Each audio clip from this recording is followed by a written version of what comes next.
Welcome to Good Catholic Great Stories, where we explore fascinating stories from and for the world of Catholicism. Hi, everyone, and welcome to Good Catholic Great Stories. We're joined again by our friend Father John Eckert, priest of the Diocese of Charlotte and pastor of Sacred Heart Catholic Church in Salisbury, North Carolina. We're going to have a more casual episode than normal today because we just want to talk with Father and kind of almost reminisce a little bit about the process and the work and the thoughts that went into our most recent series, Overcoming Deadly Sin. So we're going to kind of give you a behind the scenes today and, pick your brain and I guess kind of pick my brain too and just sort of pull back the curtain and show you what kind of goes into making these online series for all of you. Outstanding. I'm glad we get to talk about it. Yeah, it'll be good. So we'll just kind of see where this goes. Sure. So a place to start really is to ask you, like, how did you get roped into doing working on Good Catholic with it? Well, it's funny. I think it was towards the end of 2019, I got a call asking if Sacred Heart could be available to do some filming for Good Catholic. That's right. It was just a location at that just point. A location. We just needed a place to film. Yeah. And let's be honest, we have a beautiful church at Sacred Heart. Yeah. In fact, we're still in debt. So if you want to throw some money our way, just let us know. I mean, it's a beautiful place. We're still working to pay it up, but it's lovely, great campus, beautiful church as you've seen from the Full of Grace series and now Overcoming Deadly Sins. But I got a call to see would we be willing to host? And of course, that'd be fine, because we do have a beautiful church. And then I think the same day I got a call back. Actually, our presenter fell through. Would you be willing to step in? Sure, you got it. And I said, and because it sounded like that was still sort of a conversation, I said, we actually record all the homilies at Sacred Heart. We've been putting them up as a podcast now. I think we're almost at the end of the 3-year cycle. So we'll have all the Sundays covered, so that's kind of exciting. And I said, look, just listen to some of those. If you think it'd be good for a series, great. If not, no hard feelings, but you can use the location. It's fine. And it worked out, and we did Full of Grace, and I think it was January of 2020. We were talking about that earlier. And, it was great. It was a lot of fun. And then I think right around January of this year, I got an email from Christian and asking if I'd be open to doing another series, which I got to tell you, I really appreciated, because it's one thing to get asked once. Anybody can get asked once, but it's if you get asked back, then you know that it went well. So I was very, it was nice to get asked, and especially, talking about the deadly sins. It's such an important thing to go into, to study, to look at all of this, and really enjoyed working with you all back in 2020. So I was like, let's give this another shot. So well, it's funny that you mentioned getting almost called back. Because we have, the way we always see it, we have more amazing priests, even just here in Charlotte, than we can make use of. Oh yeah, I've got some incredible brother priests. I mean, right here, just within the diocese, some incredible presenters. Yeah, I mean, the customers who have been with us for a while will know or may have noticed that a lot of our presenters are from here in Charlotte, and many of them are not, but even just the people who we know, there's more talent that we can use. It's a good problem we do 4, 5, 6 of these a year. Sure. And I feel like on any given topic we always have a short list of 10 names that we want to bring in. It's a good problem to have. It is a good problem to have, and we're fortunate for that. It's been great. And then we kind of got the ball rolling, and I think you and I started emailing back and forth about some ideas, and that this one would be just a little bit different from the past, that it wasn't just going to be like the linear day by day by day, and each day gets released, but that it was going to be everything at once. And I know that was a lot of work for you. A lot of that work happened even long before. Sure. You and I started talking. Because it was, at that point, we were also looking at, redesigning our website and trying to figure out what's possible, what isn't possible. So we did a lot of tinkering behind the scenes and a lot of experimentation. And then I realized, if we're going to do 7 deadly sins, if I had to create this in a vacuum, this is kind of how I'd do it. And then it was like, all right, well, we can kind of do that with our website. So we'll make it so that it's not sort of a day 1 and then a day 2 and then day 3 and up to day 30 or 28 or 40, whichever, whatever series it ends up being, because they're all different lengths. But it was almost, okay, now if you want to, we'll talk about the deadly sin, and then if you want to learn about the opposing virtue, you can do that. Otherwise, you can keep moving on the deadly sins. Yeah, I think that's great. And so, that's kind of what we did even really early on. Sure. When we were still planning the series. Yeah, and I think, it makes a lot of sense for a lot of different reasons. The one that I liked, just kind of relating it to like C.S. Lewis's story about writing the screw tape letters, just like demons writing to each other. Yeah. And he just felt, by the end, it was like he just wanted to give it all up because he was thinking about things from that perspective. And with a series like this, after a couple of days of focusing on deadly sins, I'd really like to think about some virtues for a while. It can get heavy. It can. It can get heavy really fast. And so to have that option to sort of jump back and forth, or, I've always wanted to really reflect more on gluttony, let's say. I want to go to that. And, so you can jump right to it. But I also like that, it says you mark complete. And so, you still want to go through the whole thing. It's nice to look at the whole project. But it's nice to be able to approach it, from different angles, kind of like a choose your own adventure sort of thing. Yeah. So, yeah. Yeah, we use that same language internally. It's kind of hopefully a choose your own adventure where you can kind of go to where you want and where you need to early. Because the fact is, if you're signing up for a series on the deadly sins, you probably have one or two that you're already aware of. Sure, of course. Right? As we all do. You probably have one or two that you already really want to focus on. Mm-hmm. And so we wanted to give people the freedom to go right to that. Yeah. And go straight to the heart of what they need. I got to say, too, I liked the advertisements with the cartoons with the bubble thoughts. I don't have any problems with X.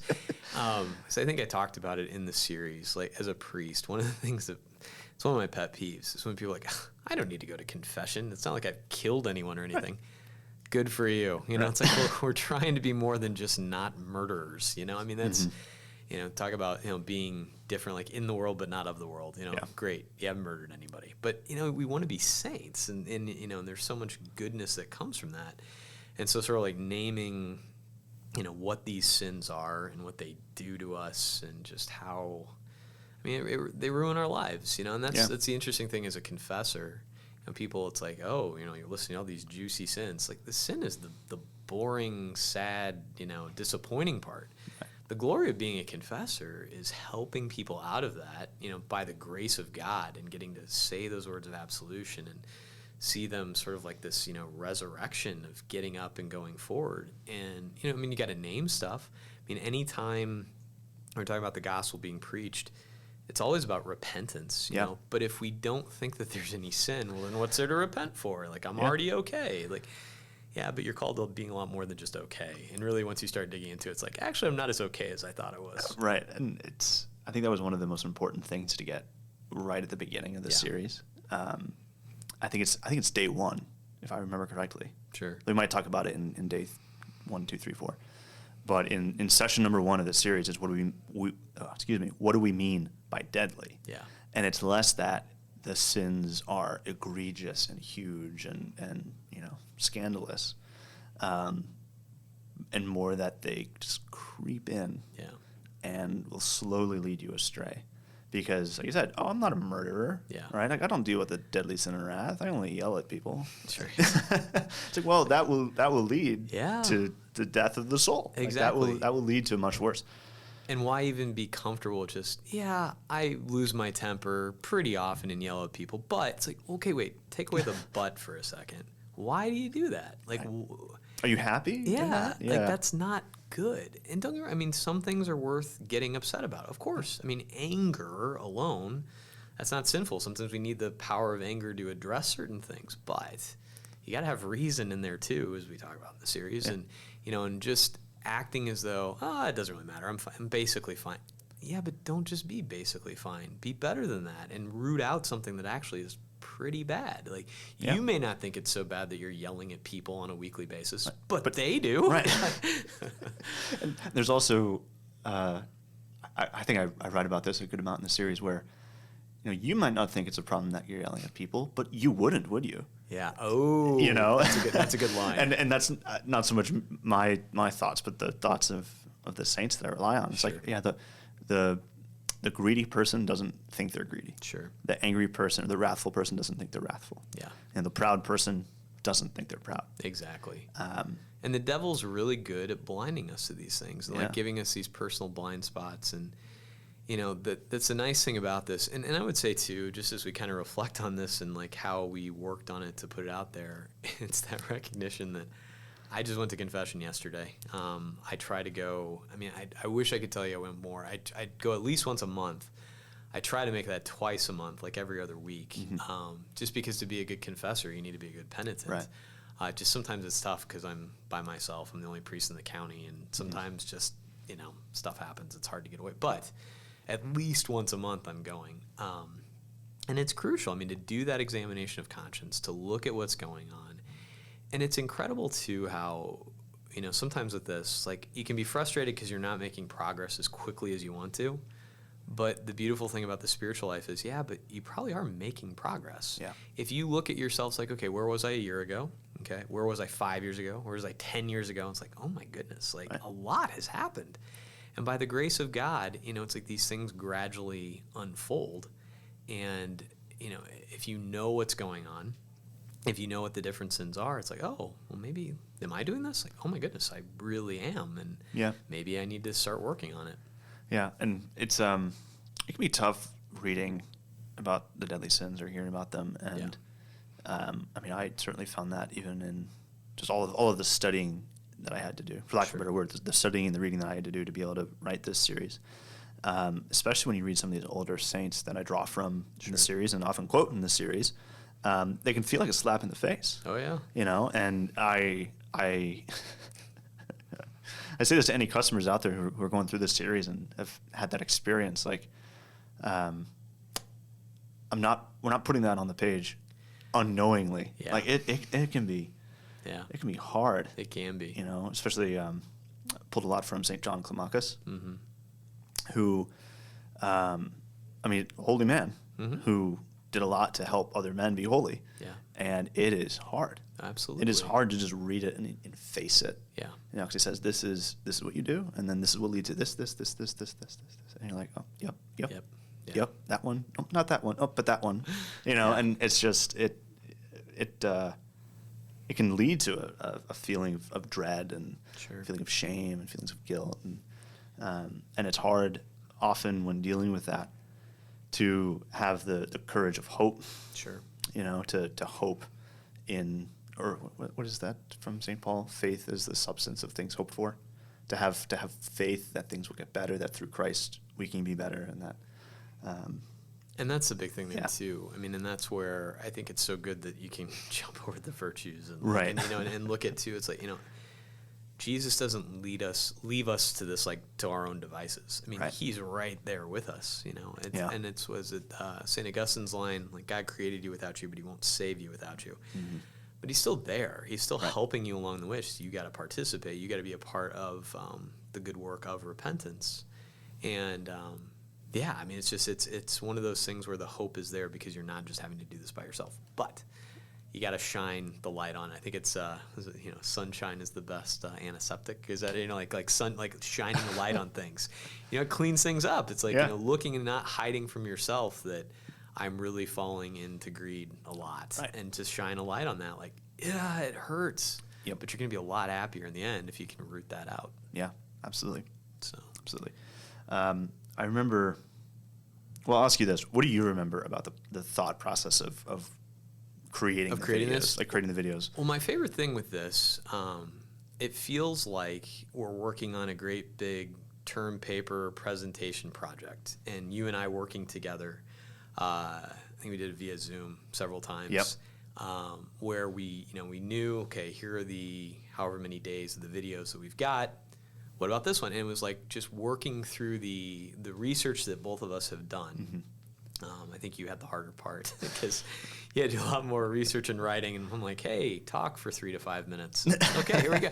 And obviously that takes work and you got to put some things in there. But I know you really did a lot of beautiful, polished, awesome article work. And then I get to give a homily on it. And it was a lot of fun. But just, it was one of those things, the thing I like so much about that, and I wish in some ways like I could do like homily prep like this, because like we'd have some really good conversations, and we would just start going on these tangents and all this, and it'd be almost exciting, like, oh yeah, we need and like this thing and this saying and this story and this, and like, okay, how are we gonna whittle that down and make sure that it's ready to go for the video, and kind of make a bit of an outline, right? Because the way we do, it's like we know what the outline is for the video that we've worked on, and then I give it. It's not like a script. It's just we've talked about these things and gotten them ready to go. And I just really enjoyed like the creative process of putting each one of those videos together. Mm-hmm. So that's probably my favorite part. Yeah, I think this series, and other series that I've done and that we've done, has really proven to me how important it is to like externally process ideas and certain things, because I'd go into our conference calls and like, oh, okay, I think I know what I want to do about this one, or this is kind of the direction I want to take that topic. But then when we get talking about it, suddenly it just like gets a traction. Oh yeah. That by talking about it and bouncing ideas off each other, it becomes like its own thing that begins to move under its own power. Absolutely. In a really awesome way. And then it kind of just rolls downhill and gets that momentum, and then eventually becomes something that we can really use and hopefully help people with. Absolutely. And I love the fact, and then now people are going to get it day by day in their email, in their email box, and can still do it as a day by day if they want. They can run to everything. Right. I love that, because I think the day by day helps too, because sometimes we need that little reminder. Like, here's a bite-sized piece, and if you want to dive in more, and, or if you want to come back to this later, come back to this later. That's so important. It's like it's the both and, of the here's the presentation, but you can go deeper if you want. And I'm so glad we get to talk about this, on the podcast, because it's, you can't necessarily like put this in the series like we really had a good time together doing this. Like, okay, great, but like to be able to talk about that, right, and just sort of the dynamic element of this, because obviously it's like, okay, we didn't come up with all sorts of like new content. This isn't like the work of Blessed Peter the Great. Right. But praise be to God, we didn't have to invent anything. Praise be to God, exactly. But at the same time, I think it's part of the beauty of the faith is the way that it continues. It's the same faith for millennia, and yet God works through people to make things clearer to you over time. And people taking things from all sorts of different sources of the tradition and saying, okay, here's this. Yeah. And then, just for fun, here's an analogy about my brother-in-law taking care of my nephew, and fruit snacks. It's funny how God reveals things over time through people and circumstances. And so it's like taking all of this and distilling it down into a way that's like, hey, remember, this is essential and very helpful, and I hope it helps you to grow in holiness. Yeah. And really, I'm glad you said that, because that is what we really strive to do with our whole Good Catholic platform. Yeah, really, that's our whole goal. At one point, it's funny, I've only been recognized once in public, which is I don't like being recognized in public.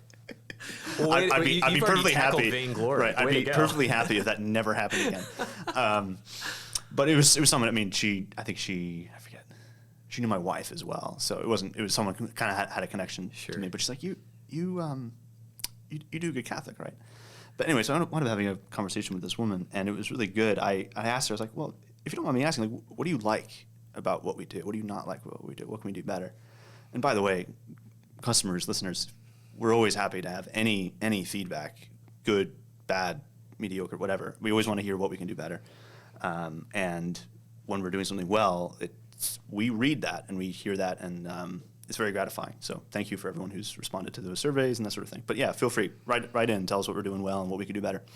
But in this particular moment, this woman said, she's like, I like that it's not about your opinion.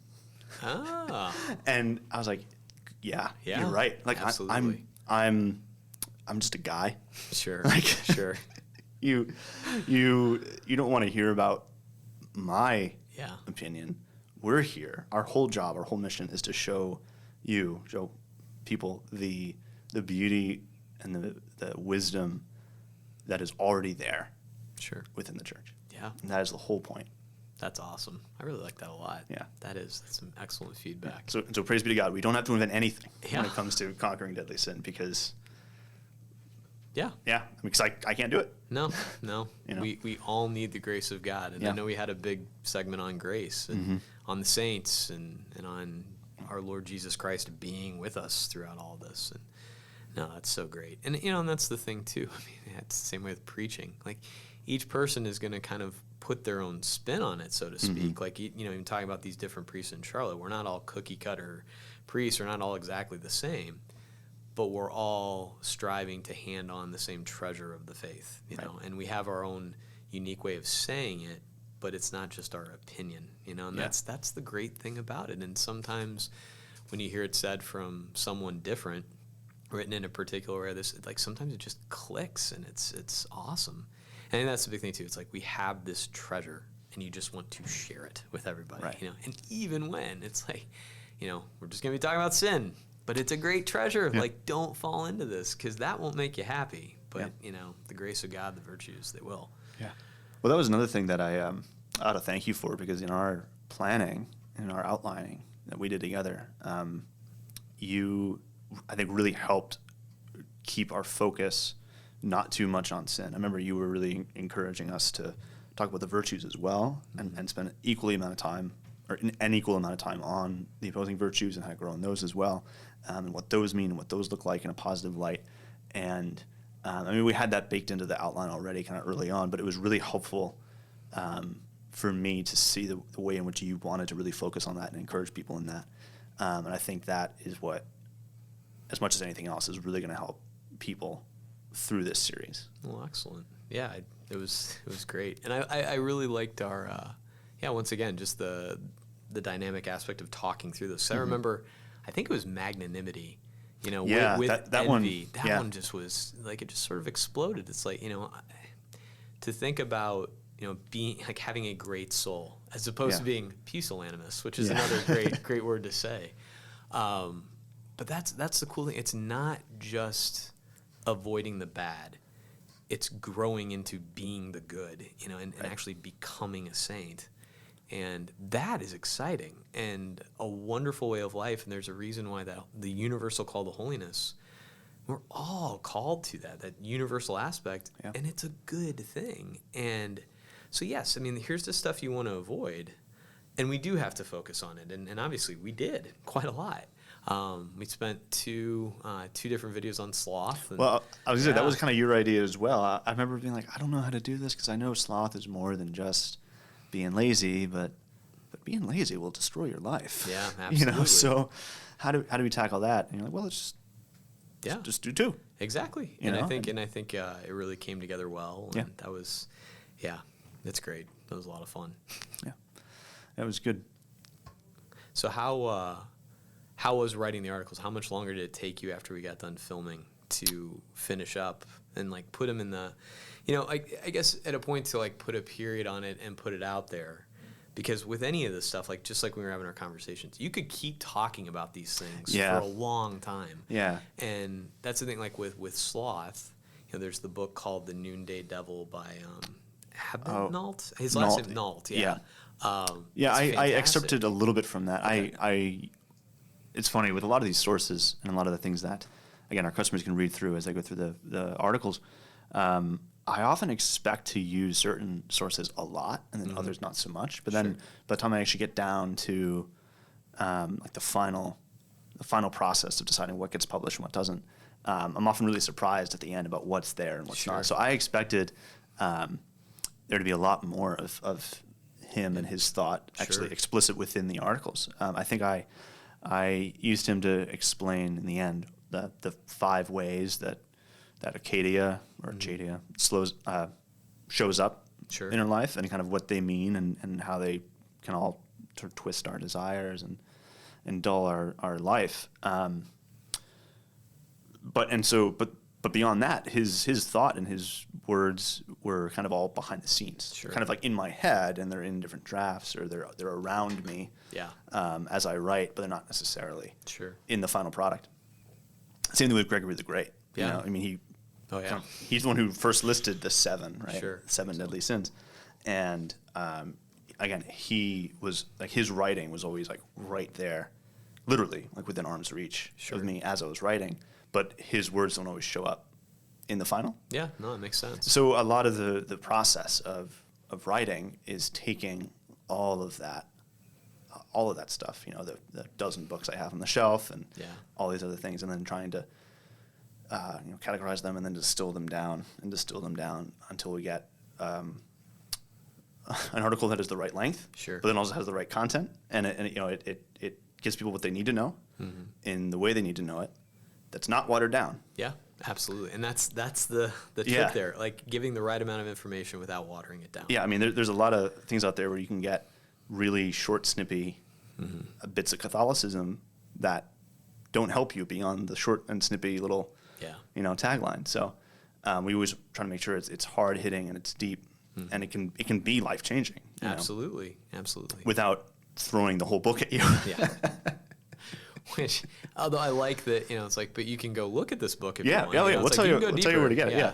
But and I like what you said about, like providing the whole background and everything else. Because I feel like, and for anybody, I think it's an important thing to remember. It's like all the different stuff you're reading and watching and all of that. Even, like for us, like preparing for this, I was reading some specific things. And obviously it's helpful as a priest. I mean, you can't study the 7 deadly sins, the virtues enough. I mean, it's always going to help. And that's a nice thing, like working on this with you. It's only going to help me be a better parish priest at home while we're doing it and even beyond. But I think it's important to recognize that all the time. It's like what you're putting in your mind has an effect on everything. Yeah. And I would say right down to, the podcasts you're listening to, books you're reading, movies you're watching, music you're listening to. And to make sure that like what's going in there is helpful, and that doesn't mean that it's all just you're only reading devotional books. Devotional books are important. However, read good literature, and make sure that like you're critically reading it. That is like, okay, is this helping me? Is it helping me to become a saint? Sometimes I think we may have talked about Graham Greene a little bit. Like he's Catholic author, but he writes about some really tough stuff, like The Power and the Glory, The End of the Affair, or like you think about Brideshead Revisited. There's some hard things going on, but in the end, it's like where you're moving, And I think those sort of things, it's like talking about this, like, all these things providing the background and moving in.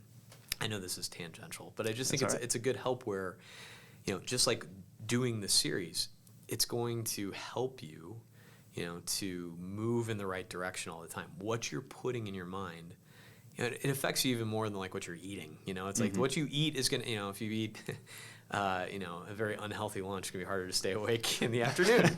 That happens to some people. I don't know who. But, but nevertheless, it's like what you're putting into your mind. It's like, hey, help yourself out, help yourself to grow by putting good things into your mind. So, as you prepared for the videos, and again, we were doing this together. Yeah. But what do you remember as being the hardest topic to kind of draft up and speak on? I think lust was the hardest one. In fact, I think we reshot that one even. Yeah, I think we did overhaul that one. Because it's one of those where, you need, on a certain level, as we said, not watering things down. Right. You need to be clear.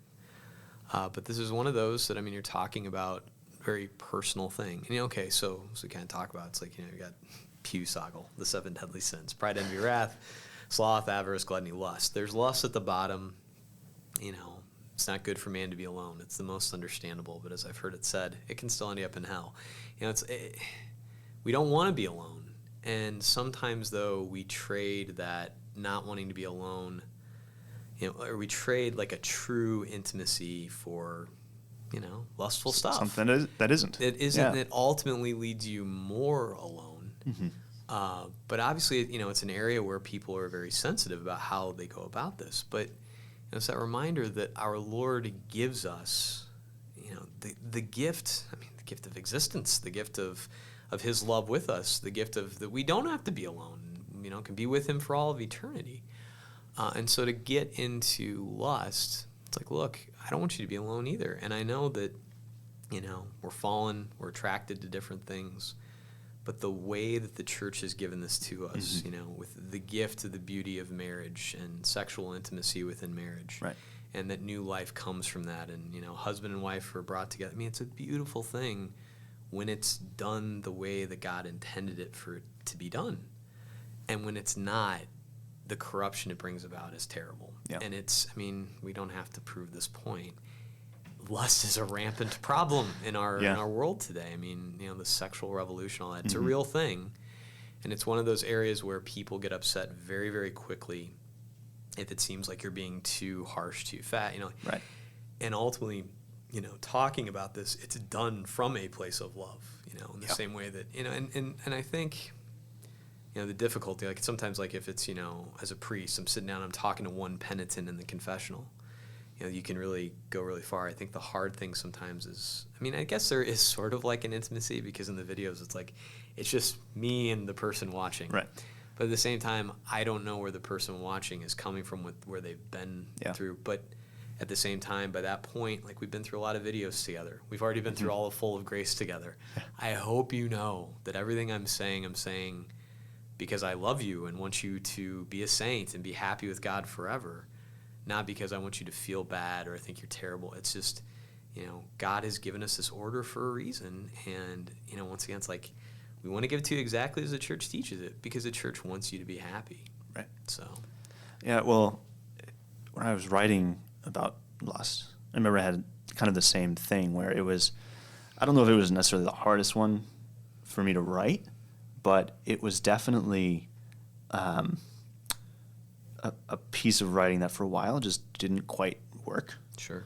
And this just happens as a writer. That sometimes you write it and you can write it 3 times as long as it's eventually going to be, and it's just like for some reason it's just not quite clicking the way it's supposed to. And it doesn't feel like this amazing, like the ideas are flowing, into the keyboard, and it feels like you're squeezing rocks, like you're trying to get water out of rocks. And for some reason, this one just wasn't working. And at one point, I had just put it aside. I worked on other parts of the series, worked on other things. And then I started my day at one point by rewatching the footage of what you said. Because, I had all of this content mostly written, but again, it's finding like the right kind of frame, the right way to get into it, especially with something like lust, where it can be hard to just like, all right, let's talk about, it's, so like, what's the right way to get into it? And I realized when I watched what you were saying, you started with, I think, talking about how in marriage prep, there's kind of no way around getting like that discomfort. Like there's no way around that. No. And then I immediately, shortly thereafter, also found, I think, a C.S. Lewis quote from Mere Christianity, where he says, chastity is the least popular of the virtues. But basically just deciding then, okay, let's look at that discomfort head on and figure out why we have that discomfort. And there's a bunch of reasons. Part of it is that it cuts right to the heart of who we are as people. So right away, we feel this vulnerability to talk about it. But that's not a bad thing, right? Because who we are as people, like that's such an important question, such a beautiful question, and where we find, fulfillment and satisfaction and intimacy and all these beautiful things. So it's like, okay, so we feel discomfort almost because of the goodness that we could have here, but then also the private nature of the sin, and the fear of public consequences of the sin and things like that. It's like, all right, well, all of those kind of point to reasons why we ought to talk about it and why we ought to be brave enough to look at ourselves, and to face that. And so that's how I try to approach it, by like looking at that discomfort, thinking about it for a moment, and the discomfort itself is a reason why you need to make sure you get it right. Yeah, absolutely. So, and that's the way I feel about, as I said, in talking with couples who are coming in to go to marriage prep. It's like, especially if I notice, like, okay, they both wrote down the same address. It's like, okay, I need to bring this up, right away. And it's like, look, I'm not saying this, I don't get pleasure calling you in here to say, you both are terrible. And But at the same time, it's like, there's a reason why we have the perennial teaching in the church, why you shouldn't live like man and wife before you're man and wife. It's like you're robbing yourself of so much. And I think we can see, in our society that treat sexual intimacy like just another commodity. Right. We're not happier. Like we're more. This hasn't helped us. No, we're Right. more alone than ever. Divorce rates are skyrocketing, and all these different things that are just terrible. It's like, can we just stop for a second and assess this and say, wait, what has the church always taught? Because if we can build up our culture more and more and live that good gift of chastity, it's going to make us happier. And it helps and it supports relationships, and it's just so good. And like anything with the devil, like convincing us that this is a better way, inevitably, of course, it's a huge lie, and the consequences are terrible. And and so it's. I will say it's been interesting doing marriage prep, now for 11 years. I think more people are ready to recognize, like, oh yeah, I think the church really is wise on this. Like having seen the fallout of the sexual revolution. Now, obviously, it's not like, oh my gosh, the cultural tides are turning completely. If only. We're not there yet. Yeah. But I've had couples tell me, and I will say, like, I think more are following the teaching of the church now than when I first was ordained a priest back in 2010. Because it's like, I think they see what's going on. It's like, well, let's try. Like, let's try to follow the traditions of the church. And that's been beautiful. So, and I know we talked a little bit in the last one about, like, natural family planning. It's a beautiful thing, and just the church is teaching on contraception. Yes, it is a hot button issue. But the thing is, like, we wouldn't continue to teach it if it wasn't true, because it's so radically unpopular. It's like, I don't look to be unpopular. Right. But I'm willing to put up with unpopularity if it's going to help people to be happy and fulfilled, and it will, and it's good for them, and and it's a good thing. But yeah, and that's where I know it was one of those topics where, how do we do this in the right way? For this brief video and for the article, and do it with and when we say with love, I mean, what is love? The charity, the truth about what's going on throughout this whole thing. It's like what we're doing is pointing to,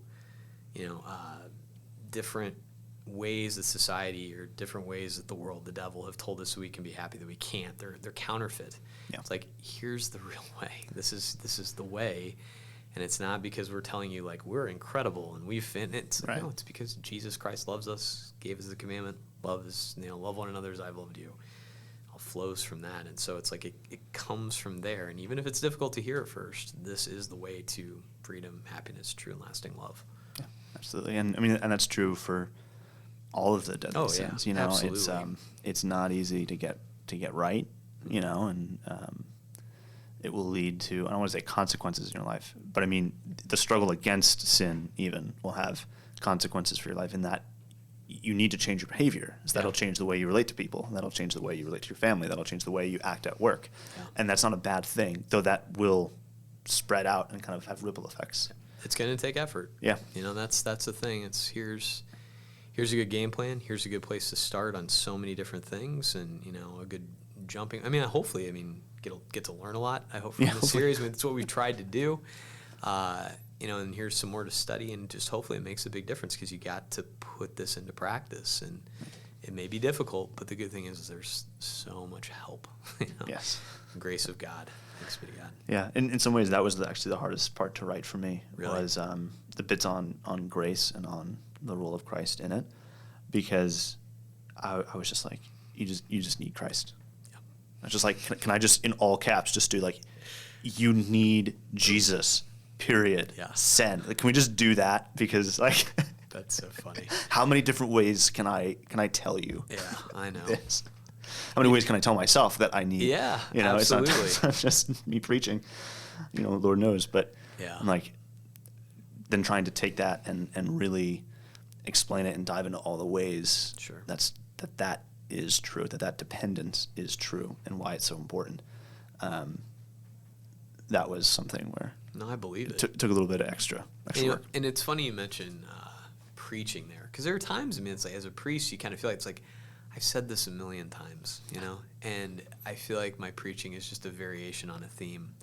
But I want to remind you again today, like, follow our Lord. Jesus loves you. He will give you the grace, and finding new ways to say that. But that's the beautiful thing about, what you are putting in your mind, reading, like hearing what this saint says, listening to this podcast and what they've kind of come up with, just there's always new ways to say it, as we learn to follow and love, the way, the truth, and the life. So it's great. But yeah, I know sometimes like just getting it out there in the right words. It's not an easy thing to do a lot of times. Yeah. So absolutely. Yeah. Cool. Yeah, I think we're great. All right. Well, I think that's about all the time we have today. Wonderful. But hey, this was great, just kind of reminiscing a little bit and talking about the process. And I'm glad that we could kind of share that with people, because like I said, I really enjoyed our meetings where, we're talking about everything, working through it. Right. And, and so for people to get to see at least a little insight of that, it's kind of nice. Yeah, absolutely. So thanks so much, Peter. All right. Well, thank you, Father. Absolutely. Thank you for joining us on Good Catholic Great Stories. If you enjoyed the show, please be sure to leave a review and subscribe. You can listen on Spotify, Apple Podcasts, Google Play, and wherever podcasts are available. You can also watch the videos of these podcasts on our Good Catholic YouTube channel. Learn more at goodcatholic.com. Thanks for listening, and God bless.